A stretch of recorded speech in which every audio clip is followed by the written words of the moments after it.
It is time to return to my favourite elf ever. Maya Gavanen Melanine Amenek Swilaid. My name's Rainbow Dave and welcome to the third video in this story totally untangling the tale of Beren and Lúthien. In the last video I talked all about Beren's first meeting with Lúthien as well as his first meeting with Lúthien's father, the High King of the Sindar, Eleuthingol. And at the end of the last video, I talked about the impossible quest that Beren's been given to accomplish before he may take Lúthien's hand in his own. And that quest is of course to penetrate Morgoth's impenetrable fortress of Angband and to steal a blessed, hallowed Silmaril from the Dark Lord's crown. And so without any further ado, let's get into the first stage of Beren's quest, the quest to reclaim a Silmaril. Now, if we look at the map, we'll find that Angband isn't actually on it, and I've explained why in previous videos, but what we need to know right now is that Angband is right in the north, just beyond the Anfauglith, the gasping dust, where Morgoth burned the once grassy plain in the opening gambit of the disastrous Dagor Bragolach, the Battle of Sudden Flame. Check out this video to learn more about that. Anyway, interestingly, Beren does not head north right away. In fact, after first leaving Doriath, Beren turns immediately south, and then he headed west. He crossed the fens of Sirion, and then he entered the guarded plains between the river Sirion and the river Narog. And if you've seen the last First Age playlist that I made, then you'll probably remember that built into the hills around the river Narog is the underground elven stronghold of Nargothrond, the realm that is ruled by Lord Finrod Felagund, the hewer of caves. And Finrod Felagund is not only one of my favourite elves ever, joint first in fact, but he is also an incredibly important character in this story. But before I get into an inevitable tangent about him, I do want to talk a little bit more about Nargothrond. And the first thing to say about this elven realm is that it is incredibly secret. Unlike in Hithlum, where the Noldor's High King Fingon rules in open opposition to Morgoth, or in East Beleriand, where Feanor's eldest son Maedhros is in constant war with the Dark Lord's forces, the elves of Nargothrond do not go out into open battle. They trust in secrecy and in stealth. And at this point in the story, Nargothrond really isn't some major military power. It is a safe haven where elven refugees can seek shelter under the protection of the unparalleled Finrod Felagund. And so, just like in Doriath, there are pretty strict rules about who can and cannot come into Nargothrond.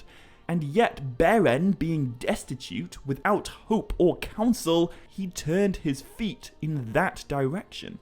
So we're told that in time, Beren wandered wild and wayworn through the woods and fields surrounding Nargothrond. And although we know that Beren is an expert tracker and hunter in forest environments, even his stealth is not enough to keep him from the vigilant eyes of the elves who secretly keep watch over Nargothrond's borders. On every hill there are hidden towers, and the arrows of these archers are sure and deadly, and nothing crept there against their will.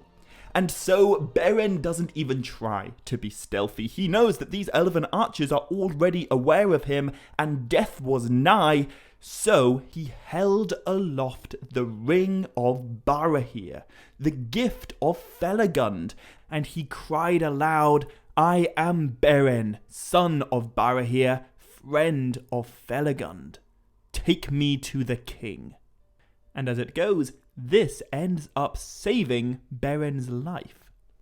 The elven archers of Nargothrond waylay Beren, and they command him to halt, but when they see the ring, they do not kill him.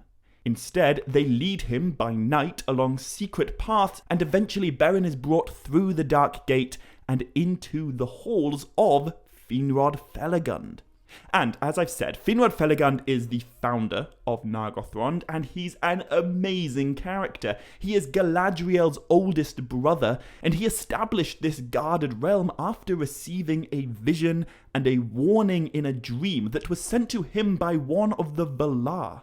And this divinely inspired place is modelled after his great-uncle Eleuthingol's underground halls of Menegroth. But Nargothrond was actually built within the abandoned ruins of an old dwarven colony. However, the lesser dwarves, the petty dwarves that once built this colony and called it Nolokisdeen, are now almost entirely extinct from Beleriand. But Finrod did develop a great friendship with the other dwarves of Beleriand, the dwarves of the Blue Mountains. And not only did they help him create Nargothrond, but they also gave him his epithet Felagund, the Hewer of Caves. Although there is actually an interesting, fun little detail here that is only mentioned in the very, very newly published Nature of Middle-earth, which wasn't even released when I last talked about Finrod Felagund on this channel. But in those later writings of Tolkien, which until last year were unpublished, we are told that Felagund may actually not mean Hewer of Caves, and it may instead mean something closer to Badger or Den Dweller, and instead of being given by the dwarves, Tolkien suggests it might have been given by one of the sons of Feanor as like an insult. But because Finrod is in no way insecure about his living situation, he seems to take this epithet and run with it, and identify himself as Finrod Felagund, Finrod the Badger, Finrod the Den Dweller.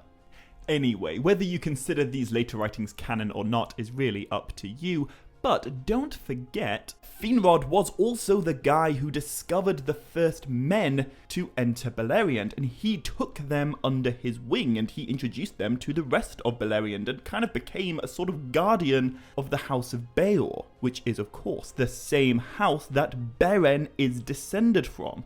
And so Finrod Felagund, more so perhaps than anyone else, is a truly auspicious figure among elves and dwarves and men. Everyone loves this guy. Well, almost everyone. You see, Finrod Felagund is not the only significant elf in Nargothrond at this time. Over the years, there have been a number of familiar faces that have arrived in Nargothrond as refugees after their own lands were overrun by the servants of Morgoth. And not all of these familiar faces are good news. But I'll begin with the guy who is the most often overlooked, Orodreth. Now, Orodreth is either Finrod's younger brother or he's Finrod's nephew, depending on which version of Tolkien's writings you go by, but either way, he is not the most impressive elf in his family. In fact, compared to, like, Finrod or even Galadriel, Orodreth is pretty forgettable. But that being said, I do quite like him. I think he's unfairly dismissed sometimes. If he were living in a time of peace, I think Orodreth would be a great character. And although he does sometimes seem a little like wishy-washy and easily swayed, all the bad consequences of his actions come from a place of good intentions. So I would actually defend Orodreth from his harshest critics. But anyway, Orodreth is in Nargothrond because in this video, I talked about how the elven island in the River Sirion that Orodreth used to rule was overwhelmed and conquered by Sauron and his army of werewolves.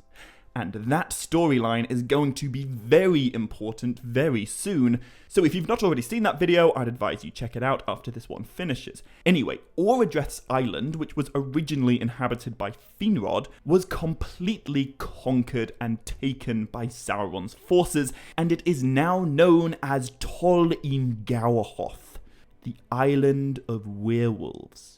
Orodreth and many of his people journeyed south in defeat, and they eventually came to seek shelter under the protection of Finrod Felagund.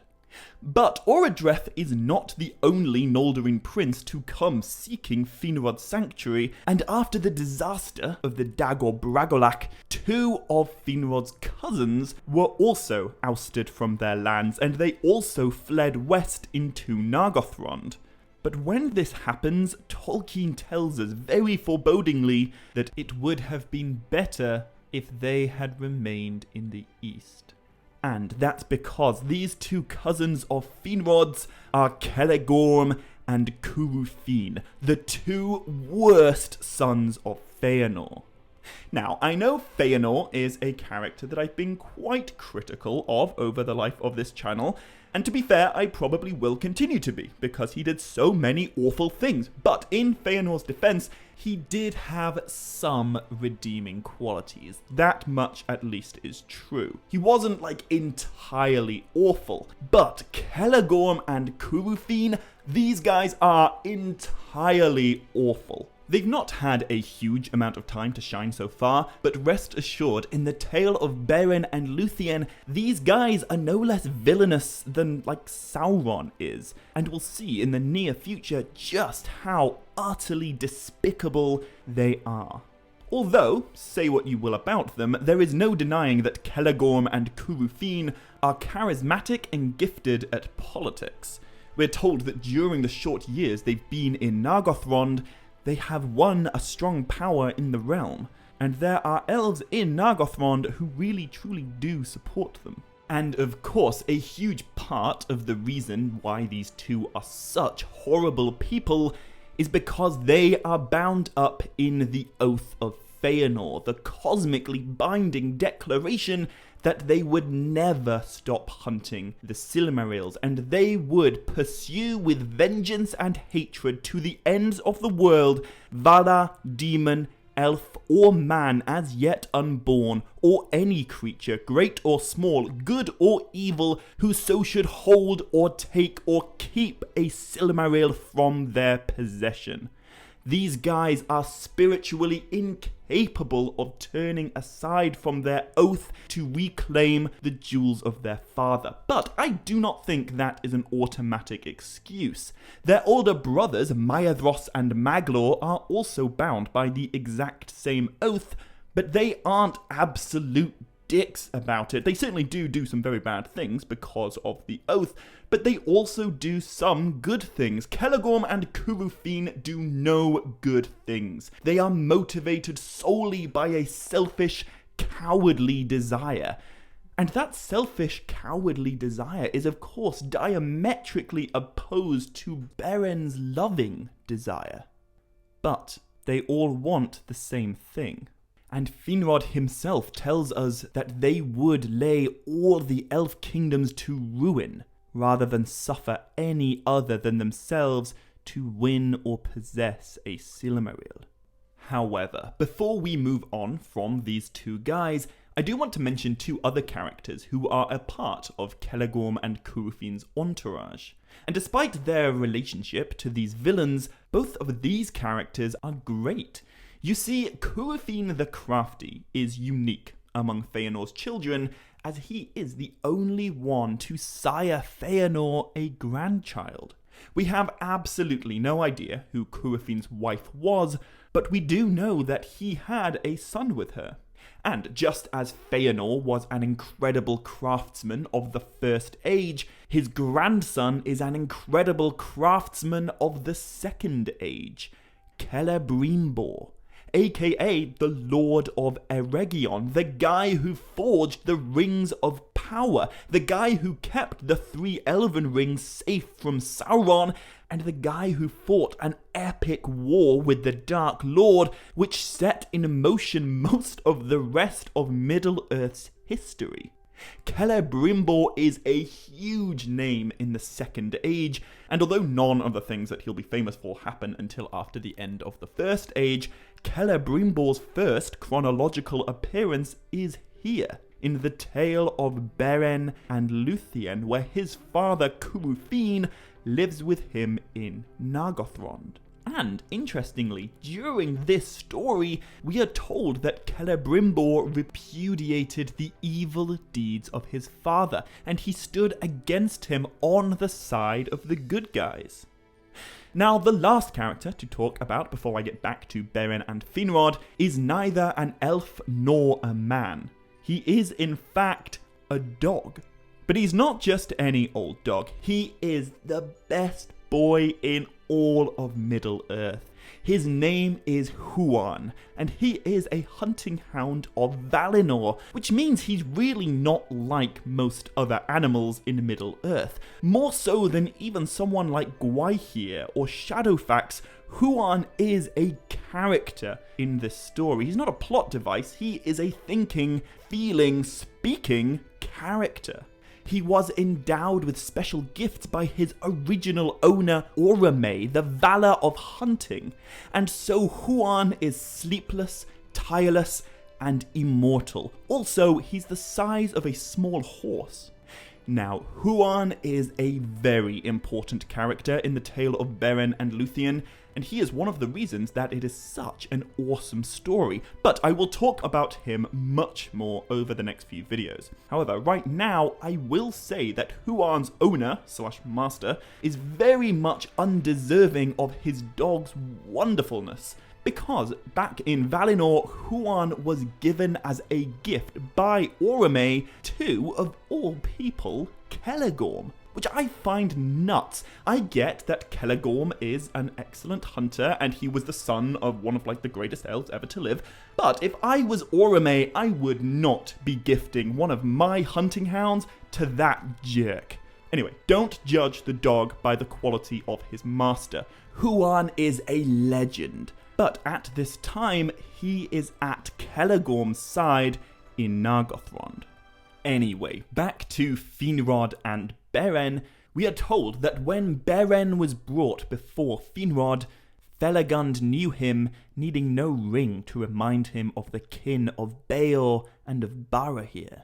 And as you will all probably know by now, the only reason that Finrod survived the last great battle of Beleriand is because of the bravery of Beren's father, Barahir, and his warriors among the House of Beor. And also, don't forget that it was Beor the Old and his first clan of men in Beleriand that Finrod befriended hundreds and hundreds and hundreds of years ago. So, Finrod has been an incredibly important figure in the lives of Beren's ancestors since their first days in Beleriand. But it was, of course, at the Fen of Serech where Barahir saved Finrod's life, and Finrod repaid him by taking off his ring and giving it to Barahir as a token of their abiding friendship. And when an elf swears friendship to a man, it isn't for the rest of the man's life, it is for the rest of the elf's life. And so this abiding friendship is very much still going strong in Finrod's heart. Barahir may be dead, but his son Beren is not, and he bears his father's ring. So, Finrod, being the delightful dude that he is, immediately welcomes Beren into Nargothrond. And the very first thing that they do is sit and speak privately about the death of Barahir, Beren's time in Doriath, and his love for Lúthien Tinuviel.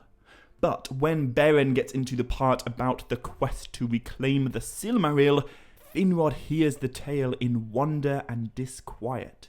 He says to Beren, "It is plain that Thingol desires your death, but it seems that his doom goes beyond his purpose, for the Silmarils are cursed with an oath of hatred, and he that even names them in desire moves a great power from slumber." Now, obviously what Finrod is talking about here is the Oath of Fëanor.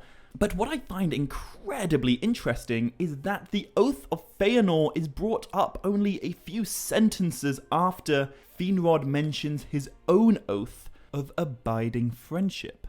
And I think this is a really good opportunity to contrast these two oaths that are mentioned together in such quick succession. In Tolkien's writings, there are definitely good oaths and there are bad oaths. But from the perspective of positive and negative consequences, I would say that the Oath of Felagund is the absolute best oath, and the Oath of Feanor is the absolute worst oath from the perspective of consequences. As I've already said, the Oath of Feanor is entirely entirely selfish. It's not about anything constructive, it's just a list of nuclear options and all the different groups of people that Feanor and his sons are willing to murder to get their hands on the Silmarils. Felagund's oath, on the other hand, is so selfless. It is an oath of friendship, and it is about repaying a debt of honour and bravery. And it's something that Finrod has totally dedicated his life to. In fact, there's a fascinating little reference to this that came quite a few chapters back, like hundreds of years before this part of the story, when Nargothrond was first founded, and all of Finrod's siblings came for a feast of celebration. Among them, of course, was Finrod's sister, Galadriel. And at this feast, she went up to her brother and she basically said, "You have no wife. Why should this be?" To which Finrod has a moment of foresight, like real foresight, because remember, men don't even exist in Beleriand at this point. Anyway, Finrod says to Galadriel, "An oath I too shall swear, and must be free to fulfill it, and go into darkness." So, even centuries before Finrod swears his oath to Barahir, he knows he's one day going to, and he knows that his destiny will be entwined with it. And I don't want to spoil the next few videos, but I think it's fair to say that if not for the Oath of Felagund, everything in Middle-earth would be different. If Felagund didn't keep his oath, Morgoth might never have been defeated. There might have been no future ages. Similarly, we will also see in future videos that this awful Oath of Fëanor keeps on cropping up, but it's so toxic, and so many innocent people are going to suffer and die because of it. One oath unwittingly but actively aids Morgoth in his conquest of Beleriand, while the other is in part responsible for his ultimate defeat. And both of these oaths are brought together by Beren and his quest for the Silmaril. Anyway, the next part of the story involves Finrod speaking before all his people in Nargothrond, and recalling the deeds of Barahir and the vow that he must uphold to aid Barahir's son. Finrod basically says that come what may, I have to leave Nargothrond, and I have to do whatever it takes to assist Beren. Now, of course, amongst all the people of Nargothrond are Celegorm and Curufin, and they are part of this gathering. And this is the first time in the story that we really get a taste of just how hateful these two can be. So, Celegorm is the first to speak. He draws his sword and he cries that there is no power of wizardry, nor any power at all, that shall defend him from the pursuing hate of Feanor's sons, if he take or find a Silmaril and keep it. For the Silmarils we alone claim, until the world ends. And in this moment, Celegorm's rabble-rousing is compared by Tolkien to the fiery words of Feanor way back in Valinor, the words that inflamed the Noldor to rebellion. And after Celegorm speaks, it is Curufin's turn to address the crowd. But Curufin is a little bit different from Celegorm. Celegorm is known as Celegorm the Fair, and he comes across as a particularly beautiful but mean-spirited warrior. Celegorm's skills seem to be wrapped up in hunting and in battle, but Curufin is known as the Crafty. He is less of a warrior and more of a craftsman, but he's also very good at making other people think what he wants them to think, and in spreading deceit among hearts and minds. Curufin would probably be a very good politician. Anyway, Curufin spoke more softly, but with no less power, conjuring in the minds of the elves a vision of war and the ruin of Nargothrond. In fact, we're told that Curufin is so effective at manipulating people that due to his influence, Nargothrond later turned to stealth and ambush. With wizardry and venomed dart, they pursued all strangers, forgetting the bonds of kinship, and their lands were darkened. So yeah, Tolkien was probably right when he wrote that it would have been better if these two had remained in the East. But this isn't even as bad as it gets, alright? You see, we are told that during this gathering, dark thoughts arose in their hearts, and Celegorm and Curufin began to conceive of how this whole Beren and Finrod thing might actually work out to their advantage. They imagined that they could send forth Felagund alone to his death, and to usurp the throne of Nargothrond. After all, they are of the eldest line of the princes of the Noldor. And this is why I have such little respect for Celegorm and Curufin. They talk such a big game, but all they are is opportunists. At least Maedhros is out there on the front lines, fighting Morgoth and doing his best to fulfill the oath that way, or at least die trying. Maedhros is someone I actually do respect a lot, but these two, they just fled the moment things got difficult, and they came to their cousin's kingdom as desperate guests, yet now they're talking about usurping him? And it's worth taking a look at Celegorm's exact wording when the quest of the Silmaril was brought up, because he didn't say that no one is allowed to take a Silmaril from Morgoth, he just said that they're not allowed to keep one. If they can take the Silmarils from Morgoth, great. Celegorm and Curufin are way too cowardly to do it themselves, so best case scenario for them is that some other person, like Beren, will risk his life to get the Silmarils out of Morgoth's crown, and then, when they're safe outside of Angband, Celegorm and Curufin will just kill Beren, and take the jewels without taking any of the risk.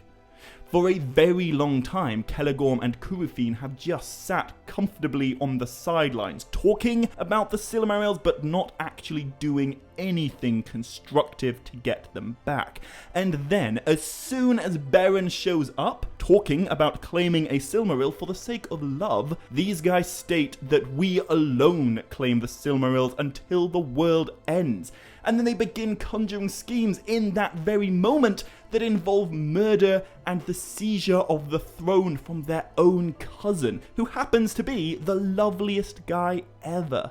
Where has this sudden, ruthless drive to get the Silmarils been for 300 years? Anyway, luckily, Finrod Felagund does see through his cousin's deceptions, and so upon seeing that they've forsaken him, Finrod removes the silver crown from his head, and he throws it at his feet. "Your oaths of faith to me you may break," he says to Celegorm and Curufin, "but I must hold my bond." Which is something I think I'd struggle not to cheer for if I was one of the elves at that meeting in Nargothrond. And as it goes, there are 10 elves in that crowd who are so loyal to Finrod and they love him so dearly that they agree to leave Nargothrond in his service and to aid him in his quest, to aid Beren in his quest. It's sort of like a proto-fellowship, but made up entirely of elves. Very cool. And the only guy that Tolkien names in this all-elf fellowship is Edrahil, a lesser-known character of the Silmarillion, but one who's definitely worth talking about. Because in this moment, it is Edrahil of Nargothrond who picks up Felagund's crown and asks his king who shall rule as steward in his stead. And by king, I don't literally mean king. The High King of the Noldor is Fingon, the son of Fingolfin, and the High King of the Sindar is Eleuthingol. Technically, Finrod is just the chief prince of the youngest line of Noldorin princes, but due to his wisdom and his leadership abilities, he became the overlord of all the elves in West Beleriand, between the realms of Thingol and Círdan. And when push comes to shove, we can see that, in the words of Edrahil, "You remain my king and theirs, whatever betide." But the crown does have to go to someone, and I imagine in this moment Celegorm and Curufin are busy scheming up a way to make one of themselves that steward. But luckily, neither Edrahil nor Finrod are absolute idiots, and so both of the sons of Feanor are passed up for this position. Instead, the crown passes to Finrod's younger brother, Orodreth. But this isn't such bad news for Celegorm and Curufin. Orodreth is a very nice elf, but he's not the strongest-willed prince in Middle-earth, and Tolkien actually tells us that when Orodreth was named steward, Celegorm and Curufin said nothing, but they smiled. They both know that Orodreth will be easier to manipulate than Finrod, and in Finrod's absence, they can use him to get ahead on some very mischievous things. So remember Celegorm and Curufin. We'll come back to them in the next video and then a few more times throughout this series. They are a very important part of the tale of Beren and Lúthien. But I'm going to end this video where I began it, by talking about Beren's quest to reclaim a Silmaril. Because after spending a little bit of time resting and recuperating in Nargothrond, Beren sets out north, towards Angband and towards the throne of Morgoth. And he sets out with 11 companions, 9 unnamed elves of Nargothrond, Edrahil, their chief, and Finrod Felagund. And I did flippantly compare Beren's company to the Fellowship of the Ring a few minutes ago, which I don't want to overstate, because when Tolkien began this part of the story, it was decades before he worked on The Lord of the Rings, so I don't think this was like in his mind while he was writing it, but there are quite a few salient similarities. In both cases, our protagonists spend a good bit of time in a hidden elven realm before setting out on a world-changing quest that will take them to the Dark Lord's doorstep and beyond. And whereas Frodo gets Gandalf and Aragorn and Samwise to help him on his quest, Beren gets Finrod Felagund. And as we will see over the next few videos, Finrod really does embody all 3 of Frodo's greatest comrades. Finrod is a guide and a protector, just like Aragorn, but he's also a magic-wielding super being, like Gandalf. In fact, he has a moment of epicness that stands up there with Gandalf versus the Balrog. And he's also a deeply compassionate friend and companion, just like Sam. So, although things may seem bleak for Beren and the final stage of his quest may look impossible at this moment, he has Finrod Felagund at his side. And so, in the next video, I'll talk all about Beren and Finrod's journey north on the next stage of the quest, and we'll also see the return of Sauron and one of the most badass magical battles in the entire Legendarium. But we'll also take a look back at Lúthien, because whilst Beren's off trying to accomplish his quest, Lúthien has a quest of her own.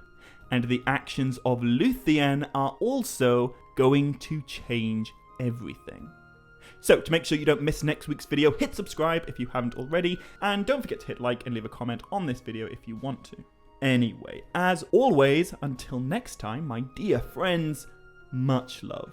Stay groovy, and Navaya Melanin.